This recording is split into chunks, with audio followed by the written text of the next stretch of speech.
Baik, Assalamualaikum warahmatullahi wabarakatuh. Kembali lagi dengan kelas geografi. Selamat pagi semua, salam sejahtera untuk kita semua.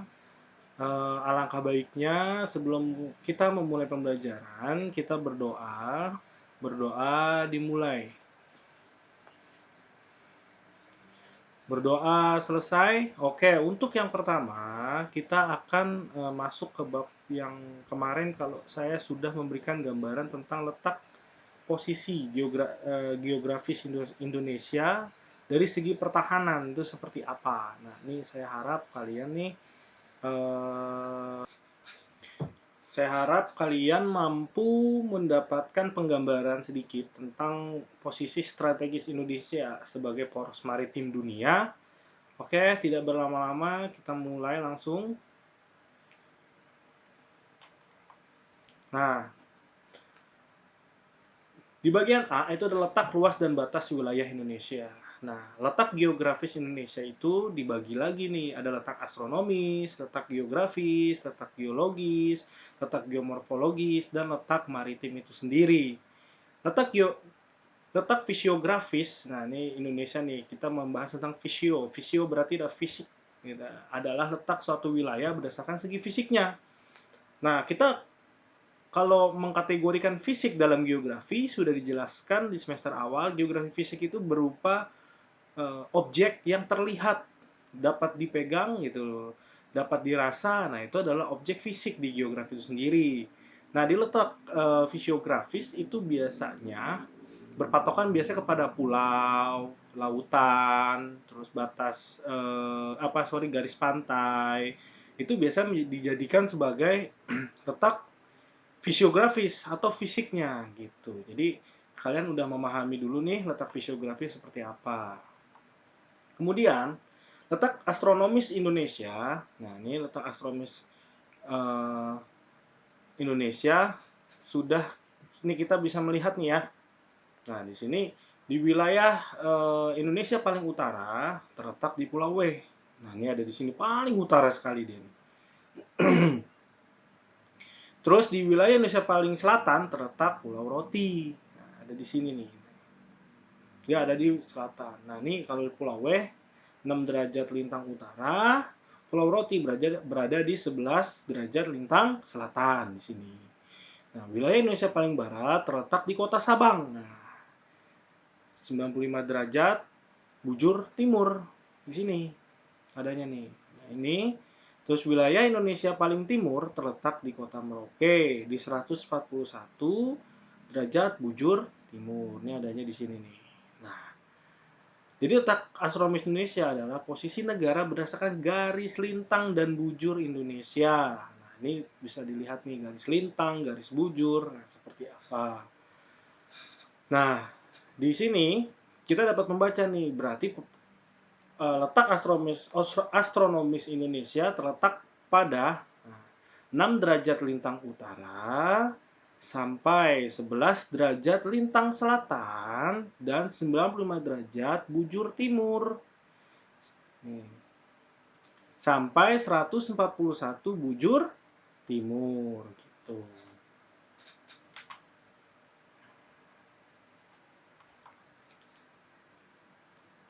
Nah, letak lintang ini menyebabkan Indonesia beriklim panas atau tropis dengan ciri-ciri sebagai berikut. Pertama, kita Indonesia itu memiliki curah hujan yang tinggi. Ya, yang A nih. Terus kemudian yang B, terdapat hutan hujan tropis yang luas dengan nilai ekonomis tinggi. Kenapa kita bisa mengatakan nilai ekonomis tinggi? Di hutan tropis itu banyak sekali sumber daya hutan, khususnya botani, ya, itu hewan, bahkan sumber daya air tanah itu sangat melimpah sekali.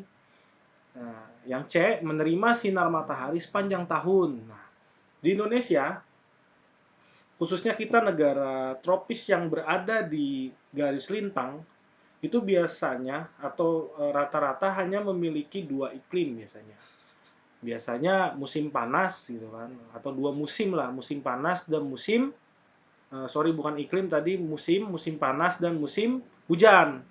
Nah, Jadi sepanjang tahun ya, atau sepanjang bulan, walaupun musim hujan pun kita masih mendapatkan sinar matahari itu, eh, sinar matahari terus gitu. Jadi kita tuh memiliki sumber daya sebenarnya matahari yang sangat melimpah harusnya gitu. Kemudian yang D, sumber daya alam melimpah dengan flora dan fauna yang beragam. Ini sudah jelas dari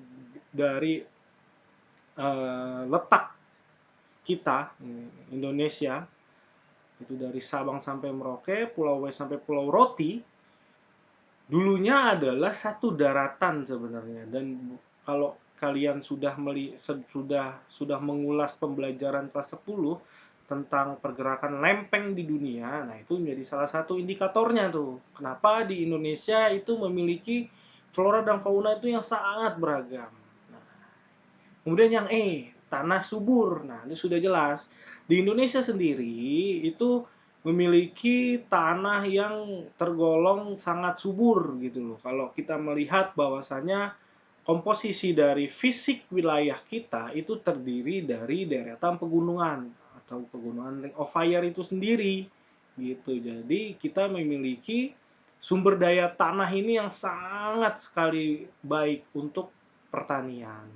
Yang F, penguapan tinggi sehingga kelembaban udara tinggi. Nah, kenapa kita kok penguapannya tinggi sehingga kelembaban udara tinggi? Kita ini adalah negara kepulauan gitu. Jadi negara kepulauan daratannya itu selalu dikelilingi, atau bukan selalu, itu pasti dikelilingi oleh lautan. Nah, kalau lautan berarti di situ ada penguapan. Jadi di Indonesia sendiri itu penguapannya tinggi yang menyebabkan kita itu memiliki curah hujan yang sebenarnya harusnya stabil gitu loh. Itu harusnya stabil dan baik untuk pertanian itu sendiri. Nah, letak geografis adalah letak suatu wilayah yang dilihat dari kenyataan di permukaan bumi. Nah, kalau kalian melihat gambar ini, nah ini pada letak geografis Indonesia sudah jelas nih. Ini ada legendanya, ini ada peta ketinggiannya gitu. Nah, ini ada peta ibaratnya, sorry, ini kotanya kalau salah nih ya. Ini kota kabupatennya, atau dia berskala penduduknya. Kalau kota sekian penduduknya gitu. Nah, ini yang pertama, negara Indonesia diapit oleh dua benua besar. Benua Asia di sini nih kalau kalian melihat, dan benua Australia di sini ada di selatan gitu loh. Benua Asia ada di utara, benua Australia ada di selatan. Nah, Indonesia juga diapit oleh dua samudra, yaitu Samudra Pasifik dan Samudra Hindia gitu. Jadi kita ini negara yang, kalau kalian ini India, ini Pasifik. Jadi Indonesia sendiri itu sebenarnya memiliki keuntungan sendiri di letak geografis, karena kita di deretan negara-negara yang memang membutuhkan akses ke lautan gitu loh. Kalau kita melihat Australia, Australia sendiri pun itu menjadi daerah pertanian, pertanian sapi itu sangat banyak sekali di Australia. Di New Zealand itu banyak sekali perkebunan-perkebunan yang mengekspor hasilnya itu biasanya ke Indonesia, ke daerah Asia Tenggara atau Asia Tengah, itu pasti melalui Indonesia karena posisi kita berada di tengah-tengah itu.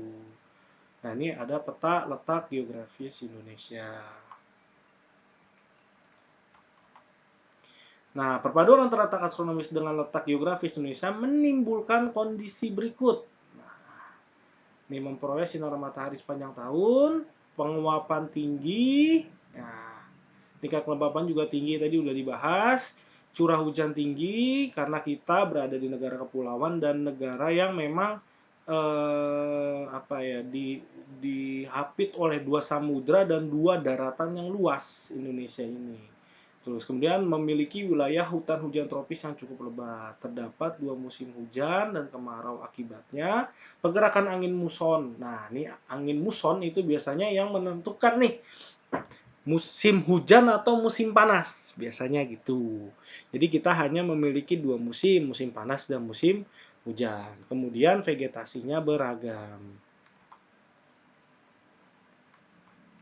Kemudian, nah ini kita unik nih, letak geologis. Nah, ini Regional Geology of Indonesia. Ini kalau di legenda ini saya tidak akan menjelaskan karena ini adalah skala pembentukan daerah atau wilayah itu tersebut. Kalau di sini nih. Nih, kalau di sini nih, sorry, ini. Nah, ini skala wilayahnya nih. Skala waktu terbentuknya. Nah, ini sangat beragam sekali ya di Indonesia dari Quaternary sampai Metamorphic rocks. Nah, ini Quaternary ini yang paling muda nih. Ini sekitar kalau nggak salah itu 5 juta tahun. Ini termasuk muda dia. Jadi, nah ini kalau kita lihat di segitiga ini, nah ini aktif vulkanos di sini dari Sabang, di daerah Sumatera bagian selatan, turun ke Jawa, Jawa juga ada, sampai ke Bali, Nusa Tenggara, ini ada semua. Sampai di gunung bawah lautnya pun ada. Nah, ini kita biasa dijuluki dengan Ring of Fire. Jadi, ini yang menjadi salah satu indikator gitu loh bahwasannya memang Indonesia ini memiliki tanah yang subur karena aktivitas vulkanik kita itu termasuk yang tertinggi juga di dunia ini karena kita berada di deretan Ring of Fire itu sendiri. Kemudian dilalui dua jalur pegunungan muda dunia. Nah, ini pertemuan tiga lempeng berada pada tiga dangkalan. Nah, dilalui dua jalur pegunungan muda dunia. Nah, ini salah satunya ini nih. Ini satu dan ini dua. Gitu. Nah, ini biasanya kita menyebutnya Ring of Fire nih. Jadi di Ring of Fire ini banyak sekali sumber dayanya. Seharusnya terutama sumber daya tambang kita ketahui sendiri bahwasanya kita salah satu negara yang memiliki sumber daya tambang yang sangat melimpah sekali. Segala macam sumber tambang kita memiliki gitu loh. Karena kita berada di jalur pegunungan muda ini. Kenapa kok pegunungan muda? Karena mereka masih terus bergerak, mereka masih terus melakukan aktivitasnya dan di situ terdapat banyak potensi sumber daya alam, terutama sumber daya alam tambang ya gitu. Kemudian ada pertemuan tiga lempeng. Nah, di sini ada Indo-Australia gitu loh, Eurasia, Indo-Australia dan di sini ada di Filipina di sini nih. Pertemuannya di sini nih. Gitu ya. Oke, kita lanjut. Nah, ini ada letak geomorfologis. Geomorfologis itu apa sih? Ya, kalau kalian pernah belajar tentang di kelas 1 itu dasar-dasar geografis, ada tuh konsep geomorfologis. Geomorfologis itu apa? Ada letak berdasarkan tinggi rendahnya suatu daratan terhadap permukaan air laut. Nah, jadi penghitungannya MDPL. Gitu loh. Jadi kalau kalian biasanya naik gunung, ada yang pernah naik gunung, wah ini berapa tingginya? Oh ini 2.800 mdpl, berarti itu mengkategorikan satu wilayah atau satu bentangan alam berdasarkan tinggi dari permukaan laut sampai paling atas atau paling puncaknya itu gitu. Nah, jadi di letak geomorfologis itu menyebabkan perbedaan suhu. Nah, suhu kemudian mempengaruhi jenis tanaman karena semakin tinggi letak geomorfologis itu sendiri, otomatis vegetasi juga akan semakin sedikit gitu. Biasanya di daerah-daerah yang memiliki ketinggian di atas 2.500 sampai 2.800 itu biasanya tanamannya sudah mulai jarang. Nah, nanti ketika 3.000 sampai seterusnya itu biasanya banyak sekali tuh tumbuhan-tumbuhan paku atau tumbuhan-tumbuhan yang berupa lumut. Nah, seperti itu. Terus kemudian menentukan kandungan mineral dalam tanah. Nah, ini letak geografis kok Pak bisa juga gitu loh. Jadi mineral dalam tanah itu di segi geomorfologis itu sangat dipengaruhi sebenarnya dari bagaimana analisis geomorfologis itu untuk menentukan kalau di daratan tinggi itu mineralnya seperti apa. Itu biasanya sudah mulai terbaca tuh. Kalau di dataran rendah mineralnya seperti apa. Jadi kita mengkategorikan kandungan mineral itu berdasarkan geomorfologisnya itu sendiri. Kemudian menentukan kepadatan penduduk. Nah, ini ada gambar di sini. Gambar A dan gambar B lah ya. Di gambar A sudah terlihat geomorfologisnya sangat beragam. Nah, tapi di gambar B itu kalau dilihat geomorfologisnya itu sangat datar sekali gitu. Jadi Di gambar ini dapat dapat dapat terlihat gitu loh. Nah, di sini jika relief tinggi umumnya memiliki kepadatan kecil. Ya, seperti di sini. Sebaliknya jika relief rendah memiliki tingkat kepadatan penduduk tinggi. Pada geomorfologi tinggi sulit dilakukan pembangunan. Nah, jadi seperti yang di sini nih. Jadi kenapa? Terutama kalau kita melihat ibu kota Jakarta atau kita Tangerang sendiri, bahkan di Pulau Jawa, kalau kalian pernah misalkan jalan-jalan deh, misalkan atau pulang kampung naik akses darat melalui jalur selatan di Pulau Jawa khususnya, itu kalian akan menemui jalan yang berkelok-kelok dan sebenarnya di sana itu sangat jarang sekali perumahan gitu loh. Perumahan hanya paling satu, dua, tiga, ntar berkumpul di daerah yang datar, kemudian ketika masuk ke daerah yang terjal itu sudah tidak ada perumahan lagi atau mungkin satu dua aja.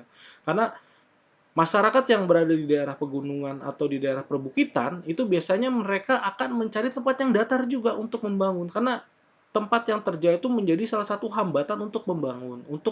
Untuk membangun satu wilayah itu sangat sulit di dataran tinggi. Nah, ini kita bisa melihat nih di gambar yang A. Nah, ini di pegunungan ini terlihat ini hanya jalan saja sebenarnya. Nah, kemudian di sini hanya ada mungkin menjadi tempat rekreasi ya di sini nih. Tapi tidak terlihat permukimannya di mana. Beda lagi yang di bawah. Nah, di dataran rendah.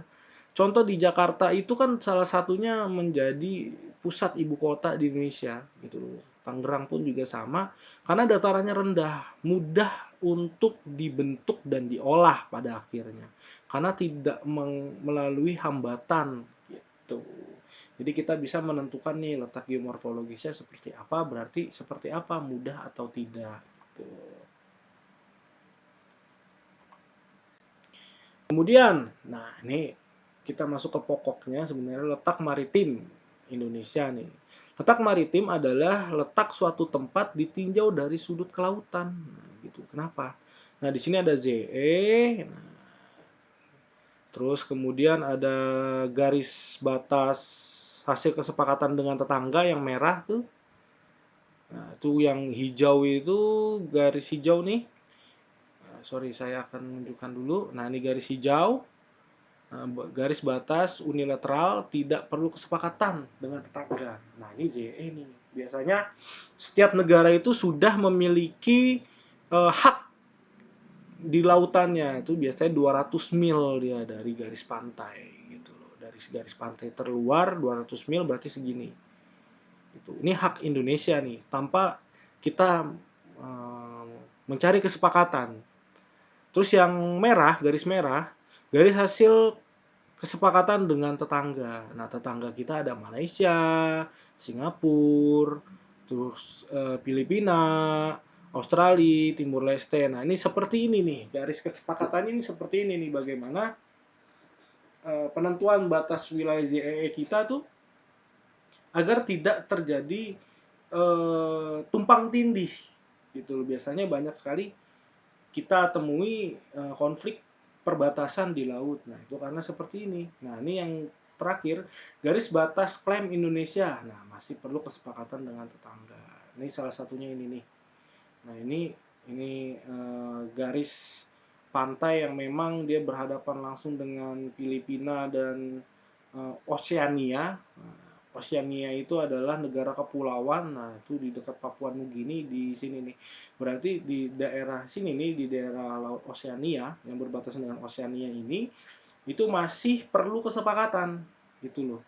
Perlu kesepakatan bagaimana batas dan garis wilayah itu sendiri. Nah, ini manfaat posisi maritim kita nih di Indonesia itu pertama membuka peluang kegiatan perekonomian bidang pelayaran, perikanan, dan pelabuhan. B. Posisi Indonesia dapat dipertimbangkan dalam politik dunia. Gitu. Jadi banyak sekali nih manfaat letak maritim Indonesia.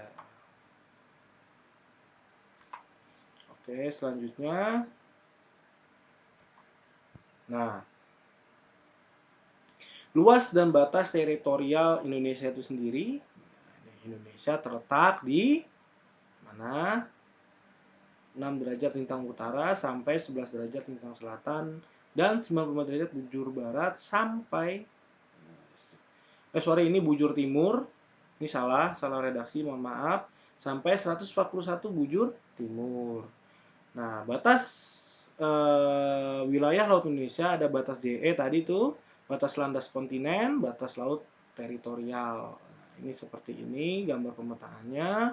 Terus batas wilayah darat berupa gunung, hutan, sungai, atau patok wilayah dengan negara tetangga. Nah, ini luas negara kita nih 3.257.483 km persegi. Nah, ini luas lautnya nih gitu. Nah, sedangkan luas daratannya 1.922.570 km persegi. Nah, jadi total luas kita itu menjadi 5.180.053 km persegi. Jadi ini adalah kedaulatan dan yurisdiksi nasional Republik Indonesia. Jadi di sini nih banyak sekali nih. Kalau kita lihat di legenda ini kalian sekedar mengetahui aja. Tadi saya sudah jelaskan. Nah, ini seperti ini penggambarannya nih, gitu loh. Jadi batas JE tadi seperti apa, itu batas landasan kontinen seperti apa, zona laut teritorial. Nah, teritorial itu biasanya tidak boleh dimasuki oleh negara lain. Nah, kalau landas kontinen itu biasanya dia mengambil dari laut yang dangkalan laut yang jadi dangkalan gitu lautnya itu tidak dalam. Jadi laut mana nih yang perbatasan dangkal dan dalam. Nah, itu biasanya pakai landasan kontinen itu. Nah, kalau batas JE, kalau kita lihat tadi yang sudah saya jelaskan itu adalah hak setiap negara memiliki batas JE. Itu. Nah, kontinen adalah dasar laut. Ya, kan itu dasar laut jika dilihat dari segi geologi maupun geomorfologinya, merupakan kelautan dari kontinen atau benua. Kedalaman landasan kontinen tidak lebih dari 150 km. Oh sorry, berarti kalau yang A tadi batas laut teritorial. Nah, ini kita membahas tentang laut teritorial. Nah, yang A ini ZE. Kita ngebahas tentang ZE. ZE itu seperti apa? Nah, itu tadi yang setiap negara itu memiliki garis dasar gitu loh. Ke laut itu berarti 12 mil ke arah laut. Kalau teritorial. Jadi itu setiap negara itu memiliki itu. Ini ada penggambarannya nih. Ini bebas kepulauan. Nah, ini adalah batas teritorial gitu. Nah, kalau landasan kontinen dia mengambil dari sini nih. Kalau si teritorial dia di sini, kalau kontinen dia di sini adanya nih. Adanya di antara ini karena dia melihat morfologi atau bentuk permukaan dasar lautnya gitu. Jadi biasanya kontinen itu tidak lebih dari 150 meter. Jadi dia melihat bagaimana batas wilayah itu, dasar wilayah itu menjadi satu pembatas berdasarkan morfologinya. Nah, kalau JE, tadi benar 200 mil dari pulau terluar saat air surut. Nah, ini ada di sini nih. Pulau terluar kan ada di sini nih. Sampai sini 200 mil. Berarti penghitungannya itu. Jadi bagaimana air itu surut, itu bisa menjadi dasar zona ekonomi eksklusif. Gitu. Hak untuk segala kegiatan eksplorasi dan eksploitasi sumber daya alam permukaan laut, di dasar laut, dan di bawah laut, serta mengadakan penelitian sumber daya hayati maupun sumber daya laut lainnya. Dari di zona ini kita memiliki hak sebenarnya untuk memanfaatkan segala sumber daya alam. Jadi setiap negara itu sebenarnya memiliki ZE. Gitu. Nah, ini kalau kita melihat permasalahan yang kemarin beberapa waktu itu, permasalahan laut Cina Selatan yang diklaim bahwasanya Cina menganggap bahwa laut Cina Selatan itu adalah milik mereka berdasarkan sejarah nenek moyang.